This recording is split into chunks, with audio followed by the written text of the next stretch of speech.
Hi friends, welcome back. आज इस video में हम बात करने वाले हैं लो ब्लड प्रेशर प्रेगनेंसी में क्या इफेक्ट कर सकता है, किस वजह से होता है और क्या उसका ट्रीटमेंट होता है।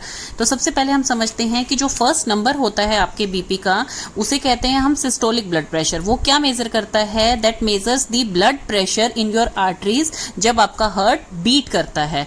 एंड जो आपका सेकेंड नंबर होता है, जिसे बोलते हैं हम डायस्टोलिक ब्लड प्रेशर, वो मेजर करता है प्रेशर ऑफ आर्टरीज जब आपका हार्ट जो है दो बीट्स के बीच में जो रेस्टिंग टाइम होता है, वो जो काउंटिंग होती है उसे हम बोलते हैं डायस्टोलिक।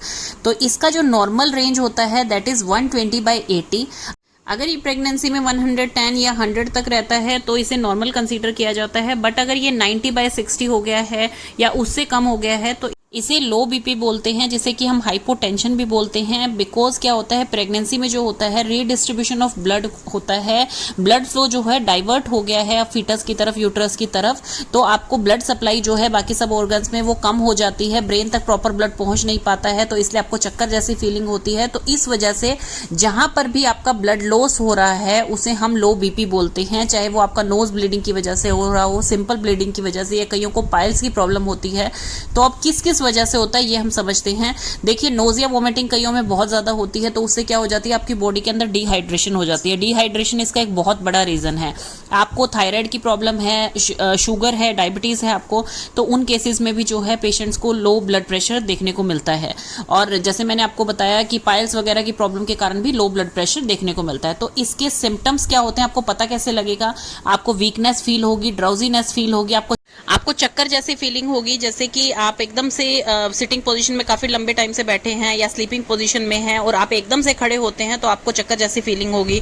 तो इसमें आपको क्योर क्या करना है? आपको सबसे पहले तो हेल्दी डाइट्स लेनी है और छोटी छोटी मील लेनी है। आपको एक साथ में हैवी मील नहीं लेनी जो कि आपको स्लगिश या डिजीनेस फील करवाएगा या वॉमिट हो जाएगी। आपको छोटी छोटी मील्स लेनी है। आपको कोकोनट वाटर जरूर रखना है अपनी डाइट में, या कोई भी जैसे ORS है, इलेक्ट्रोलाइट पाउडर है, जो भी आपको डॉक्टर प्रिस्क्राइब करते हैं वो आपको जरूर रखने हैं, सो दैट कि आपकी बॉडी हाइड्रेटेड रहे।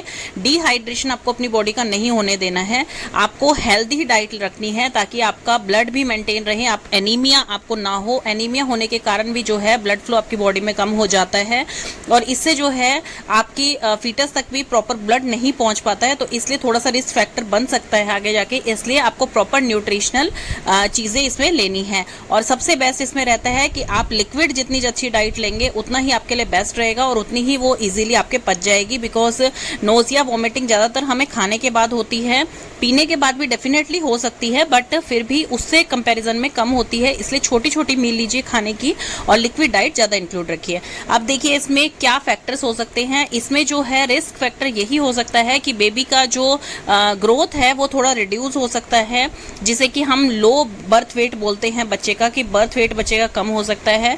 लो बीपी में बहुत ज्यादा डेंजरस लाइफ थ्रेटनिंग फैक्टर्स नहीं होते हैं जब तक कि वो एक लिमिट तक सेट है। अगर वो बहुत ही लो चला गया है तो उसमें जो है फिर आपके सिम्टम्स बॉडी के बहुत ज़्यादा क्रिटिकल हो सकते हैं मदर और बेबी के लिए। बट अभी जो स्टडीज़ हुई हैं अभी तक की, उसमें लो बीपी के लिए ऐसा कुछ लाइफ थ्रेटनिंग नहीं बताया गया है कि आपकी अर्ली डिलीवरी हो जाती है कुछ भी। उसमें सिर्फ एक फैक्टर है कि आपके बेबी का जो बर्थ वेट है वो कम रह सकता है, उसकी जो ग्रोथ है वो कम हो सकती है।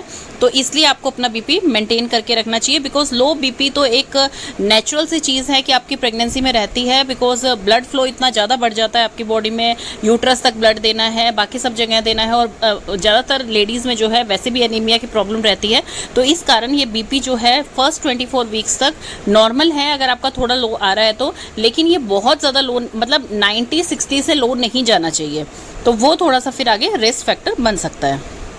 प्रेगनेंसी टाइम में आपको हमेशा लूज क्लोथ्स पहनने चाहिए, आपको टाइट फिटिंग के क्लोथ नहीं पहनने चाहिए, उससे भी आपको घबराहट जैसी फीलिंग हो सकती है। आपको ज़्यादा लंबे टाइम तक सोना नहीं है, ज़्यादा लंबे टाइम तक आपको बैठना नहीं है, खड़े नहीं रहना है। तो बीच बीच में आपको रेस्ट भी लेना है, बीच बीच में आपको थोड़ा सा वॉक भी करना है, तो सो दैट कि आपका बीपी मेंटेन रहे। और आपको सॉल्ट इंटेक थोड़ा सा ज़्यादा करना है एज कम्पेयर टू नॉर्मल के, ताकि आपका बीपी जो है लो